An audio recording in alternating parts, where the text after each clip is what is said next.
54 दिवसीय सुशासन तिहार का समापन हो चुका है। मुख्यमंत्री विष्णुदेव साय ने इसी कड़ी में एक्स पर पोस्ट करके जानकारी भी दी है। पोस्ट पर लिखा है, यात्रा यहीं समाप्त नहीं होती। 8 अप्रैल से शुरू हुए सुशासन तिहार का समापन हो गया है। प्रदेश के 33 जिलों का भ्रमण किया। सीएम के द्वारा जो एक्स पोस्ट किया गया है उससे जुड़ी हुई जानकारी आपको दे रहे हैं। उन्होंने लिखा कि जन चौपाल लगाकर लोगों से संवाद किया, ग्रामीणों की समस्याओं को समझा और समाधान किया। जिला मुख्यालयों पर समीक्षा बैठक की और यह अनुभव मेरे जीवन की मूल्यवान थाती है। बड़ी खबर आपको बता दें, 54 दिवसीय सुशासन तिहार का कार्यक्रम, जिसके जरिए मुख्यमंत्री जनता से सीधा सरोकार रखते थे, उनसे जुड़ते थे, उनसे मुलाकात करते थे, उनकी समस्याएं सुनते आ रहे थे, उसका समापन हो चुका है। तो मुख्यमंत्री का एक्स पोस्ट, और ऐसे में ये अलग अलग जिलों की तस्वीरें देख लीजिए। ये हर दिन की तस्वीर है। देखिए, जैसा कि मुख्यमंत्री ने भी अपने पोस्ट में जानकारी दी है कि 8 अप्रैल से शुरू हुए सुशासन तिहार का समापन हो चुका है।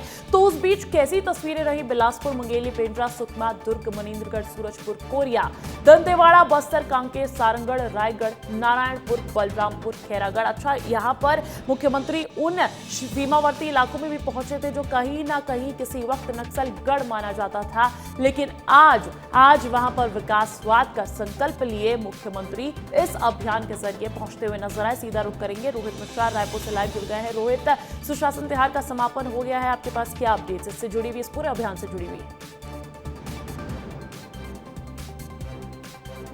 तो देखिए, 8 अप्रैल से लेकर 31 मई तक के सुशासन तिहार चलाया गया था और इस पे कुल 40 लाख से ज़्यादा आवेदन आए थे। और अंजलि, बड़ी बात ये है कि तमाम 40 लाख आवेदनों का निराकरण किया गया है। समस्या जो लोगों ने लिखित करवाई थी, उस समस्या का समाधान किया गया। अगर कोई शिकायतें आई थी, उन शिकायतों पर भी कड़ा एक्शन जो है वो लिया गया। और मुख्यमंत्री विष्णुदेव साय की ही बात कर ले तो वो तमाम 33 जिलों पर पहुंचे थे। 33 जिलों पर उनकी चौपाल लगने के बाद में वहां पर लोगों से बातचीत उन्होंने की। उसके बाद से योजनाओं के बारे में भी फीडबैक लिया और वो साफ तौर पे ट्विटर हैंडल पे जो उन्होंने पोस्ट किया है उस पे दिखाई दे रहा है। और उन्होंने जानकारी भी दी है कि वो उनके लिए बहुत मूल्यवान क्षण हैं। और योजनाओं के बारे में जब वो जमीन पर उतरे थे चौपाल के माध्यम से, तो ये समझ में आया कि ये जो छत्तीसगढ़ सरकार की योजनाएं हैं वो कहीं ना कहीं लोगों के जीवन शैली में परिवर्तन ला रही हैं, वो अपग्रेड हो रहे हैं, उनको अच्छी सुविधाएं छत्तीसगढ़ में मिल रही हैं। और मुख्यमंत्री ने यहाँ तक कहा कि ये यात्रा अभी थमी नहीं है,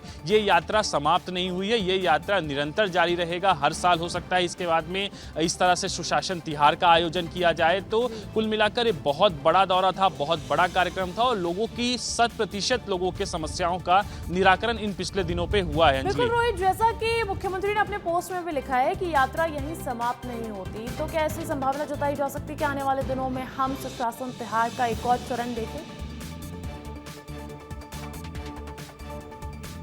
बिल्कुल, निश्चित तौर पर इस तरह की जानकारी है कि हर साल अब सुशासन तिहार के नाम से इस तरह का कार्यक्रम गर्मी के महीनों पर आयोजित किया जाएगा, जिसमें मुख्यमंत्री विष्णुदेव साय साल भर में किस तरह से योजनाओं का क्रियान्वयन हुआ, लोगों की क्या क्या समस्याएं रहीं, उन समस्याओं का समाधान कैसे हुआ, यानी कि कुल मिलाकर फीडबैक लेने के लिए जमीन पर उतरते नजर आ सकते हैं। और इसे कंटिन्यू भी किया जा सकता है जिस प्रकार से, क्योंकि इस बार का आयोजन काफी सफल रहा। 54 दिनों के दौरान पे बहुत सारी जगहों पर मुख्यमंत्री गए और ऐसे क्षेत्रों पे भी गए जहां पर वो इससे पहले नहीं पहुंचे थे मुख्यमंत्री बनने के बाद में, तो वो वहां पर तमाम जगहों पर गए थे। तो ऐसे में ये संभव है कि हर साल इस तरह से सुशासन तिहार का आयोजन किया जाए और लोगों के बीच में मुख्यमंत्री हर साल पहुंचे और पहुंचने के बाद में उनसे चर्चा करें, उनसे फीडबैक ले, योजनाओं के बारे में चर्चा हो, नई योजनाएं क्या लाई जा सकती है इसकी जानकारी दी जाए। और एक बड़ी बात ये अभी इस वाले सुशासन तिहार में निकल के आई कि इसमें 5000 शिक्षकों की भर्ती करने का भी फैसला कल अंतिम दिन पे लिया गया है। ये कुल मिलाकर युवाओं के लिए भी बहुत बड़ी खबर हो जाती है। अंजलि, बिल्कुल, हर एक सरकारी योजना का कैसे धरातल पर क्रियान्वयन हो रहा है उसका जायजा जब खुद आला नेता लेते हैं, नेतृत्वधारी लेते हैं, तो कहीं ना कहीं ये अभियान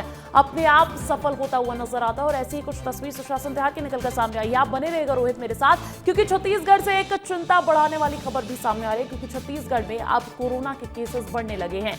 मेकाहारा की नर्स समेत 2 नए संक्रमित मरीज पाए गए हैं। प्रदेश में अब एक्टिव केसेस की संख्या 4 हो गई है। रायपुर में तेजी से पैर पसार रहा है कोरोना और कोविड केसेस अब बढ़ते हुए जहां देश भर में भी नजर आ रहे हैं। केरल टॉप पर है, तो वहीं छत्तीसगढ़ में भी अब संक्रमित केसेस बढ़ने लगे हैं कोरोना के मामले में। मेकाहारा की नर्स समेत 2 नए संक्रमित मरीज मिले हैं।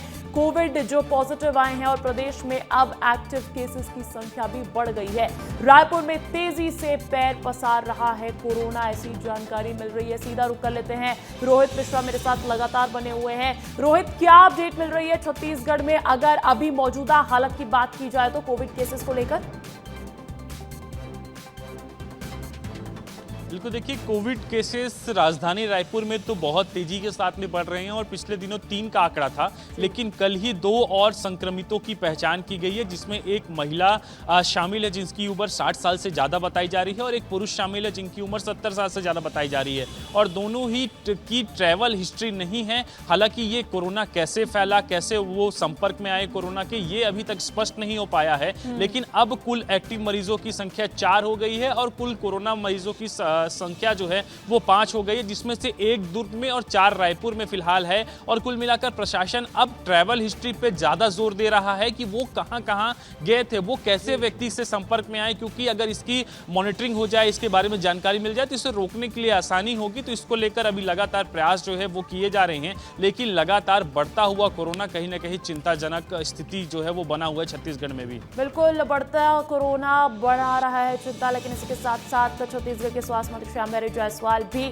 अलर्ट नजर आए हैं पूरी स्थिति को लेकर। बहुत बहुत शुक्रिया तमाम जानकारी देने के लिए रोहित आपका। इसी बीच आपको बड़ी खबर बता दें, जहां पर आज सामाजिक कार्यक्रमों में शामिल होंगे मुख्यमंत्री विष्णुदेव साय। वो रायपुर, दुर्ग और कोंडागांव में विभिन्न कार्यक्रमों में शिरकत करने वाले हैं। जहां दुर्ग में चंद्रनाहु कुर्मी क्षत्रिय समाज महाधिवेशन में शामिल होंगे तो कोंडागांव में भोंगापाल बुद्ध महोत्सव में भी शिरकत करेंगे। रायपुर में देवांगन महाकुंभ कार्यक्रम का आज आयोजन किया जा रहा है, जिसमें शामिल होने के लिए मुख्यमंत्री विष्णुदेव साय खुद पहुंचेंगे। सामाजिक कार्यक्रमों में शामिल होने का आज मुख्यमंत्री का तमाम कार्यक्रम प्रस्तावित है। रायपुर, दुर्ग और कोंडागांव में उनके विभिन्न कार्यक्रम रहने वाले हैं। दुर्ग में जहां चंद्रनाहु कुर्मी क्षत्रिय समाज का महाधिवेशन है, तो दूसरी तरफ कोंडागांव में भोंगापाल बुद्ध महोत्सव में भी शिरकत करेंगे मुख्यमंत्री विष्णुदेव साय और रायपुर में देवांगन महाकुंभ कार्यक्रम में शिरकत करेंगे मुख्यमंत्री। और इसी बीच बड़ी खबर आपको बता दें, साय कैबिनेट से जुड़ी हुई 4 जून को साय कैबिनेट की 29वीं बैठक आयोजित की जाएगी। मंत्रालय महानदी भवन में होगी ये बैठक। सीएम साय की अध्यक्षता में इस बैठक का आयोजन किया जाएगा, जिसमें खरीफ सीजन, नक्सल ऑपरेशन पर चर्चा संभव है। ग्रामीण अर्थव्यवस्था को गति देने की भी कोई नई नीति निकलकर सामने आ सकती है इस बैठक में। बड़ी खबर आपको बता दें, 29वीं बैठक साय कैबिनेट की 4 जून को होने वाली है। मंत्रालय महानदी भवन में ये बैठक सीएम विष्णुदेव साय की अध्यक्षता में आयोजित की जाएगी। इसमें संभावना बताई जा रही है कि क्योंकि बारिश का मौसम आ रहा है, खरीफ सीजन को लेकर चर्चा की जाए तो नक्सल ऑपरेशन पर भी चर्चा संभव बताई जा रही है। दूसरी तरफ माना यह भी जा रहा है कि साय कैबिनेट की इस बैठक में ग्रामीण अर्थव्यवस्था को गति देने पर कोई नई नीति निकलकर सामने आ सकती है। वहीं देखिए, अंबिकापुर से आपको बड़ी खबर बता दें, अंबिकापुर में जीएसटी विभाग का बहुत बड़ा एक्शन देखा गया है। जीएसटी चोरी करने वाले व्यापारियों पर कार्रवाई की गई है। बंसल ट्रेडिंग कॉर्पोरेशन में जीएसटी विभाग की जांच देखी गई। विभाग को व्यवसाय से संबंधित कोई भी लेखा जोखा नहीं मिला। हालांकि जीएसटी नहीं पटाया, ऐसी जानकारी जरूर मिली है। ई-वे बिल की जांच में गड़बड़ी का भी खुलासा हुआ है और माल की खरीदी 29 करोड़ 50 लाख की गई और माल की सप्लाई 50 लाख की ही की गई। बिल को लेकिन बाकी व्यवसायों को बेचकर गड़बड़ी का खुलासा हुआ। ऐसे में टैक्स चोरी पकड़े जाने पर 17,55,000 का टैक्स जमा भी किया गया है। वहीं देखिए, अंबिकापुर में इस जीएसटी की छापेमार कार्रवाई का व्यापारियों ने विरोध भी किया है। व्यापारियों ने इसका जमकर विरोध किया। जीएसटी के छापे का व्यापारियों ने विरोध किया। जीएसटी अफसरों के खिलाफ जमकर नारेबाजी भी की। टैक्स चोरी की आशंका पर कार्रवाई हो रही है। अंबिकापुर के लक्ष्मी ट्रेडर्स पर छापा पड़ा, लेकिन इसी बीच व्यापारियों का गुस्सा फूटता हुआ नजर आया, आक्रोश नजर आया। अंबिकापुर में व्यापारियों ने इसका जमकर विरोध किया है। जीएसटी अफसरों के खिलाफ जमकर नारेबाजी भी की। अंबिकापुर शहर में जीएसटी डिपार्टमेंट के द्वारा जितने छड़ और सीमेंट के व्यवसायी हैं उनके यहाँ अनवरत छापा मारा जा रहा है, रेड किया जा रहा है। इसके विरोध में आज सभी व्यापारी वर्ग यहाँ पर बैठे हुए हैं, क्योंकि इसमें किसी तरह का जीएसटी मिस मैच नहीं है। पूरे डॉक्यूमेंट उनके पास स्टॉक का मैच किया गया है और सारे चीज़ वैध पाए गए हैं। इसके बावजूद उनको प्रताड़ित किया जा रहा है, परेशान किया जा रहा है। आज यहाँ पर बैठक का आयोजन किया गया है, जो जीएसटी अधिकारियों के द्वारा व्यापारियों को परेशान किया जा रहा है। लगातार छापे पे छापे मारे जा रहे हैं। सारे व्यापारी व्यथित हो गए हैं, जो मानसिक, शारीरिक, आर्थिक हर रूप से परेशान हो चुके हैं व्यापारी।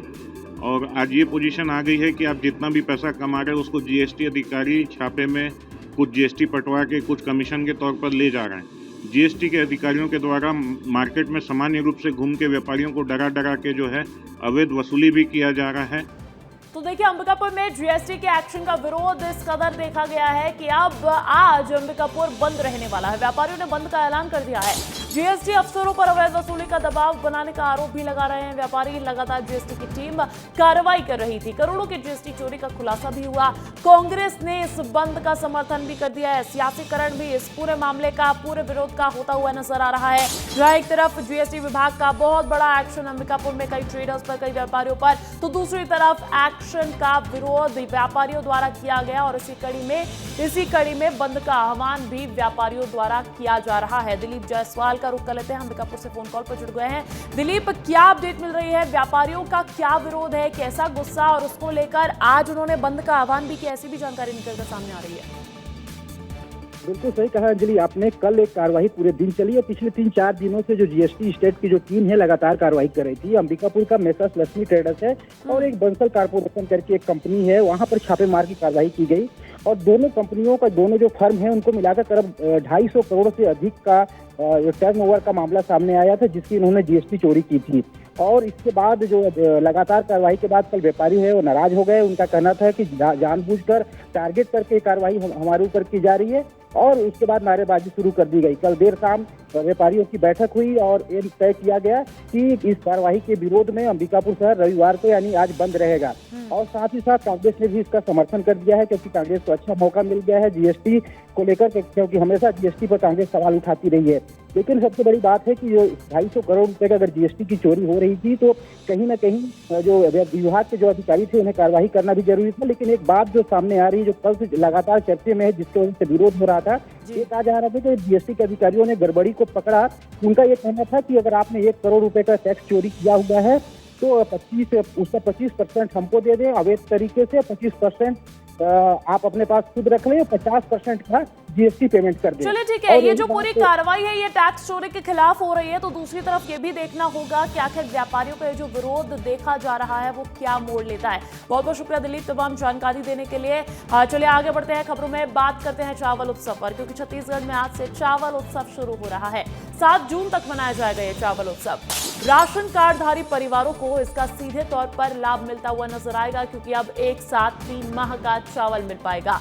81 लाख से अधिक परिवारों को चावल मिलने जा रहा है। 13,928 उचित मूल्य दुकानों को चावल का आवंटन भी किया जाएगा। सभी जिलों के कलेक्टर्स के लिए आदेश भी जारी कर दिए गए हैं ताकि वो पूरी व्यवस्था को सुनिश्चित करें। छत्तीसगढ़ में आज से चावल उत्सव का आगाज, जो कि 7 जून तक मनाया जाएगा। 1 हफ्ते तक चलने वाला ये चावल उत्सव, इसमें राशन कार्डधारी परिवारों को लाभ मिलता हुआ नजर आ रहा है। एक साथ 3 महीने का चावल वो ले पाएंगे और इसका लाभ उठा पाएंगे। वहीं देखिए, छत्तीसगढ़ को विकसित राज्य बनाने का संदेश लेकर राज्यपाल रमीन डेका मानपुर मोहल्ला जिला के दौरे पर रहे। पहली बार जिले की सीमा में पहुंचे राज्यपाल ने प्रशासनिक कामकाज की समीक्षा की और अधिकारियों को जरूरी दिशा निर्देश भी दिए। राज्यपाल ने जोर दिया है कि शिक्षा, स्वास्थ्य, पोषण और महिला सशक्तिकरण के क्षेत्र में असरदार काम हो। उन्होंने जल संरक्षण, पौधारोपण और पर्यावरण के लिए 1 पेड़ मां के नाम अभियान चलाने की बात भी कही। वहीं किसानों के लिए जैविक खेती को बढ़ावा देने और स्थानीय मंडी तक बाजार सुविधा की जरूरत भी बताई राज्यपाल ने। और इसी बीच छत्तीसगढ़ में शिक्षक भर्ती का इंतजार करने वाले अभ्यर्थियों को बड़ी खबर बता दें कि छत्तीसगढ़ में शिक्षकों की भर्ती की जाएगी। पहले चरण में 5,000 पदों पर नियुक्ति होगी। विभागीय स्तर पर इसकी तैयारियां भी शुरू हो गई है। युक्तिकरण के प्रक्रिया के बाद ये भर्ती होने जा रही है। बड़ी खबर आपको बता दें, छत्तीसगढ़ में शिक्षकों की भर्ती से जुड़ी हुई बहुत बड़ी अपडेट निकलकर सामने आई है। सुशासन त्योहार के अंतिम दिन इसका भी ऐलान हो गया। पहले चरण में 5,000 पदों पर नियुक्ति की जाएगी। विभागीय स्तर पर इसकी तैयारियां भी सुनिश्चित की जा रही है। आपको बता दें कि युक्तिकरण की प्रक्रिया के बाद ये भर्ती होने जा रही है, जो कहीं ना कहीं बहुत बड़ी राहत वाली खबर शिक्षकों के लिए। छत्तीसगढ़ में 5,000 पदों पर नियुक्ति की जो पहले चरण के तहत कार्रवाई है, प्रक्रिया है, वो शुरू होती हुई नजर आ रही है। और अगली बड़ी खबर आपको सुकमा से बता दें, सुकमा में 3 नक्सलियों को गिरफ्तार कर लिया गया है। 8-8 लाख के इनामी नक्सली पकड़े गए हैं। हत्या के केसेस में पकड़े गए हैं ये नक्सली। सीआरपीएफ जिला बल की संयुक्त कार्रवाई में बहुत बड़ी सफलता। हाथ लगती हुई नक्सलियों की गिरफ्तारी से जुड़ी हुई नक्सलियों को न्यायिक रिमांड पर भी भेज दिया गया है। सुकमा की जगरगुंडा थाना क्षेत्र का आपको मामला बता रहे हैं। देखिए, लगातार जो है लाल आतंक के खिलाफ प्रयासरत है सरकार और हमारे जवान, और इसी बीच सुकमा में 3 नक्सलियों की गिरफ्तारी भी हुई है। ये लाखों के इनामी नक्सली बताए जा रहे हैं। 8 लाख के इनामी नक्सली पकड़े गए हैं। अब सीआरपीएफ जिला बल की संयुक्त कार्रवाई में ये पुलिस की गिरफ्त में है। हत्या के केस में पकड़े गए हैं ये नक्सलियों को न्यायिक रिमांड पर भी भेजा गया है। सुकमा के जगरगुंडा थाना क्षेत्र का मामला आपको बता रहे हैं। चलिए खबरों में आगे बढ़ते हैं, बात बेमेतरा की करते हैं। बेमेतरा में जिला कांग्रेस कमेटी के नेतृत्व में संविधान बचाओ रैली और जनसभा का आयोजन किया गया। रैली की शुरुआत भारत माता चौक से हुई और नगर के विभिन्न चौक चौराहों से होते हुए गांधी मैदान में मंचीय कार्यक्रम के साथ समापन हुआ।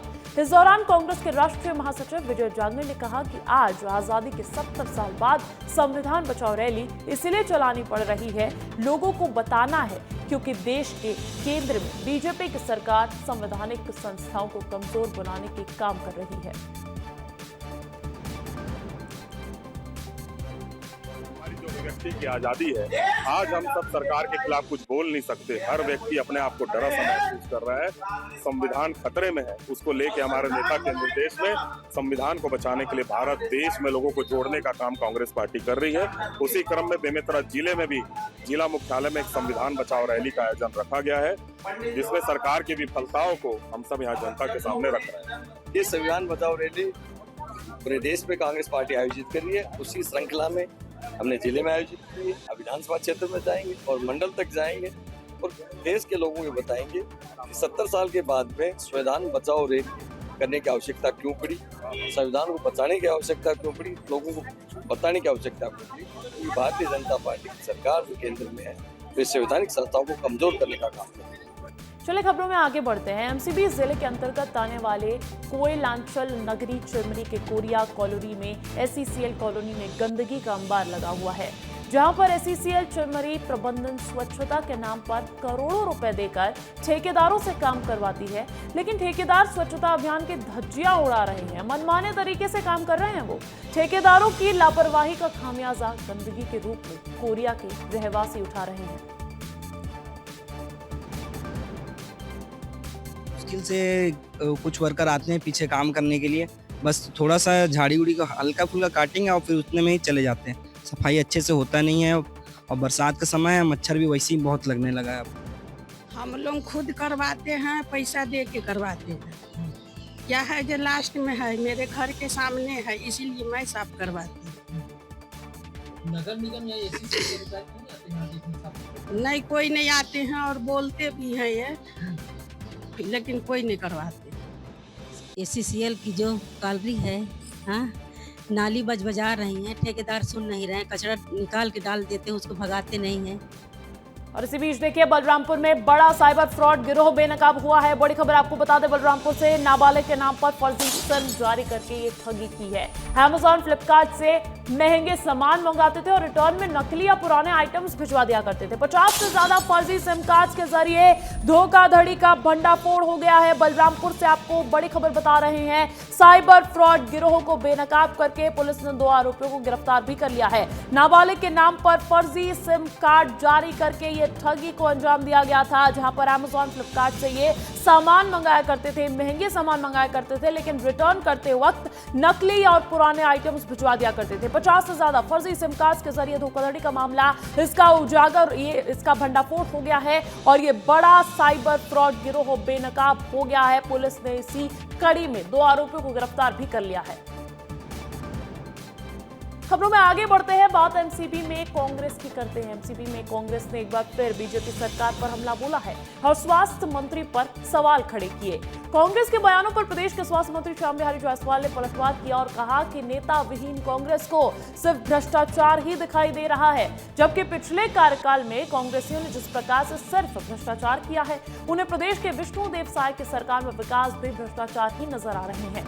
चिरमिरी, मनेंद्रगढ़ और भरतपुर में अनेक विकास कार्य हो रहे हैं, लेकिन कांग्रेस पार्टी विकास कार्यों में सिर्फ रोड़ा बनने का काम कर रही है। भ्रष्टाचार के मुद्दे को लेकर, विकास के मुद्दे को लेकर बीजेपी और कांग्रेस एक बार फिर से आमने सामने नजर आई। बात पलटवार का सिलसिला देखने को मिला।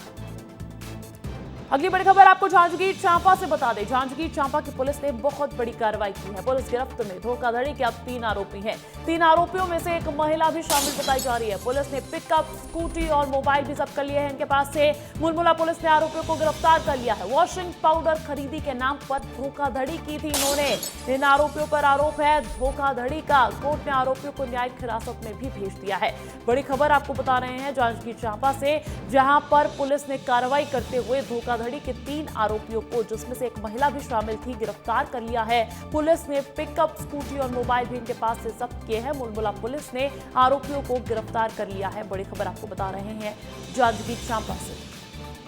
इसी बीच देखिए जशपुर से भी बड़ी खबर मिल रही है। जशपुर में शराब दुकान का विरोध देखा गया है। नई जगह पर दुकान खोले जाने का विरोध करते हुए यहां पर लोग नजर आए। शराब दुकान को बंद कर धरने पर बैठे हैं लोग। शासन प्रशासन के खिलाफ जमकर नारेबाजी भी की और बड़ी संख्या में पुलिस बल भी इस दौरान तैनात रहा। जशपुर से आपको बड़ी खबर बता रहे हैं। जशपुर में शराब दुकान का विरोध जमकर किया गया। नई जगह पर दुकान खोले जाने का विरोध यहाँ के स्थानीय लोग करते हुए नजर आए और उसके बाद शराब दुकान को बंद करके वो धरने पर भी बैठ गए। शासन प्रशासन के खिलाफ जमकर नारेबाजी भी की। हालांकि बड़ी संख्या में पुलिस बल भी वहां पर व्यवस्था को सुनिश्चित करने के लिए तैनात रहा। अगली खबर राजनांदगांव से है। पीएम सूर्य घर मुफ्त बिजली योजना पर कार्यशाला का आयोजन किया गया। इस दौरान विधानसभा अध्यक्ष डॉक्टर रमन सिंह भी शामिल हुए और इस दौरान उन्होंने प्रधानमंत्री सूर्य घर मुफ्त बिजली योजना के संबंध में जानकारी दी। कार्यशाला में बताया गया कि हरित ऊर्जा के विकास में प्रधानमंत्री सूर्य घर मुफ्त बिजली योजना की शुरुआत 13 फरवरी 2024 को की गई थी, जिसके तहत मार्च 2027 तक देश में 1 करोड़ घरों में रूफटॉप सोलर प्लांट लगाने का संकल्प लिया है। इस संकल्प को पूरा करने के लिए छत्तीसगढ़ में 5 लाख रूफटॉप सोलर प्लांट्स लगाने का लक्ष्य भी रखा गया है। पूरे प्रदेश में रजिस्ट्री करने की प्रक्रिया, फर्जी रजिस्ट्री रोकने की प्रक्रिया, सुगमता से आपको नकल मिल जाए इसकी प्रक्रिया करने के लिए माननीय मुख्यमंत्री जी के निर्देश पर ओपी चौधरी जी, वित्त मंत्री जी ने और इस विभाग के मंत्री ने एक बेहतर कार्य योजना बनाई है। 10 क्रांतिकारी पहल इस पे किया गया है जो रजिस्ट्री की प्रक्रिया को सरल करेगा। अगली खबर आपको सूरजपुर से बता देते हैं, जहां पर नकली खाद बनाने वाली फैक्ट्री पर छापेमार कार्रवाई की गई और 3 गोदाम और नकली खाद की फैक्ट्री को अब सील कर दिया गया है। बता दें कि मौके से 2407 बोरी खाद जब्त भी किए गए। नकली खाद का सैंपल भी ले लिया गया है। दानेदार सुपर फास्फेट को खाद की जगह पर पैक कर रहे थे नकली खाद बनाने वाली फैक्ट्री, और जहां पर ये बोरियां रखी गई थी उस गोदाम को अब प्रशासन ने सील भी कर दिया है।